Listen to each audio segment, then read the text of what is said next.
आज की हमारी कहानी है मेरी 3 लड़कियां। मैं एक मामूली औरत हूँ, इतनी मामूली हूँ कि आपकी नज़र भी मुझ पर नहीं पड़ी, लेकिन मैं आपको देख रही हूँ। आप अपनी बीवी के साथ डॉक्टर के यहाँ जा रहे हैं। उसकी कोख में लड़की या लड़का, ये जानने के लिए असल में आप अपनी लड़की की हत्या करना चाहते हैं। कोख में ही आपको ये ख्याल भी नहीं आ सकी जिस सड़क से आप जा रहे हैं उसे मैंने बनाया है। मैंने यहाँ रोड़ियों बिछाई और फिर उन्हें दुर्मुठ से कूटा था। मेरी छोटी बेटी तब यहाँ किनारे पर उगी झाड़ियों में उचकती रहती थी। मेरी 3 बेटियाँ हैं। मेरा आदमी कहता था कि अगर बेटा नहीं हुआ तो मुझे छोड़ देगा। उसने कहने के लिए मुझे छोड़ भी दिया, पर अब भी पका पकाया खाने के लिए जब तब आ जाता है। चिकनी चुपड़ी बातें भी करता है। मैं सब समझती हूँ, फिर सोचती हूँ चलो मेरी बेटियाँ का बाप है। कमाल है, जिन बेटियों से वह छुट्टी चाहता था उन्हीं बेटियों के नाम की थाली में उसे परोस देती हूँ। वह समझता है कि बेटियाँ बोझ है। मेरी 3 बेटियाँ सांवली है, उनकी काली आंखें हैं, बड़ी बड़ी पके जामुनों जैसी और हाथ बड़े फुर्तीले हैं। खूब काम करती हैं। मेरी तरह वे तरह तरह के धंधे पीटेगी, पर फिर भी उनके होने से मुझे बड़ी तसल्ली है। मैं अकेली तो नहीं हूँ ना। तुम समझते हो लड़कियाँ बेकार होती हैं, औरतों के कामों को आप जानते ही नहीं। अरे देखो, मैंने सड़क बनाई, धान की रोपाई की, कपास चुना, कपड़े की फैक्ट्री में रीलिंग की, आलू खोदे, 3 बेटियों को जन्म दिया, पाला पोसा। क्या बेकार हूँ? ये जो तुम चाय पीते हो इसकी पत्तियाँ भी लड़कियाँ ही चुनती हैं।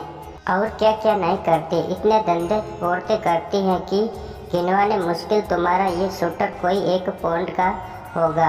1 पौंड ऊन इतनी होती है कि दिन रात लगकर भी 3 दिन में उसका स्वेटर बनता है, जिसके मुझे 12 रुपये मिलते थे। तब बच्चियाँ छोटी थी तो सोचती थी कि घर में उनके पास बेटे बुनाई कर सकती है, लेकिन धंधा बड़ा नुकसान का था।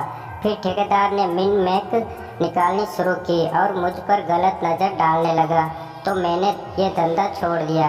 फिर आटे की फैक्ट्री में काम किया, बड़े काम छोड़े और पकड़े। 2-4 मुर्गे और बकरियां तो खैर पालती ही हूँ।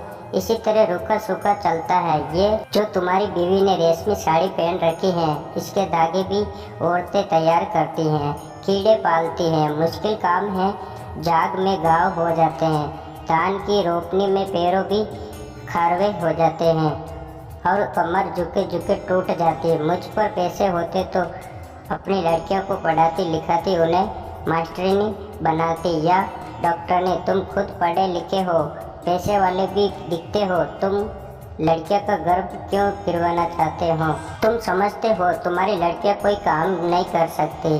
अरे आदमी कोई फालतू चीज़ नहीं, 100 काम है उसके करने को। फिर इस तरह सोच समझकर लड़कियों को मारना तो कुदरत से खिलवाड़ है। अगर मान लो तुम्हारे घर लड़का हो गया तो तुम क्या सोचते हो, वो तुम्हें लड़की से ज़्यादा प्यार करेगा? फिर लड़के बिगड़ते भी बहुत हैं। आजकल उनका ध्यान शरारत, ताश और मारपीट में ज़्यादा हो गया है। मान लो लड़की ही पैदा हो जाए तो क्या? तुम उसे पढ़ाना लिखाना, वो तुम्हें खूब प्यार करेगी। लड़कियां माँ बाप को खूब प्यार करती हैं। तुम्हारे घर में रौनक सो अलग से तुम सोचते हो। दहेज देना पड़ेगा तो तुम उसे खाने कमाने लायक कर देना। दहेज मांगने वाले से शादी मत करना।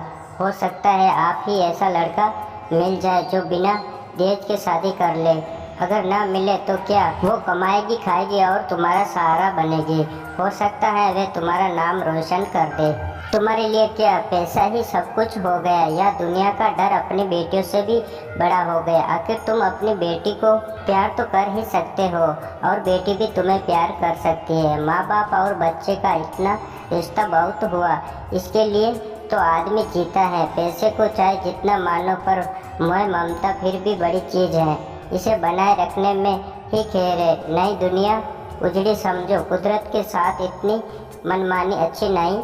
लड़कियों को तुम ऐसे ही गिरवाते रहे तो औरतें कितनी कम हो जाएगी। फिर तुम उनके लिए कुत्तों की तरह लड़ोगे। दहेज के डर से आज उन्हें मरवा सकते हो तो कल फिर पैसे के लालच में बेचोगे भी। इस तरह क्या दुनिया बड़ी अच्छी हो जाएगी, या तुम्हारे घर परिवारों में खुशियाँ छा जाएगी?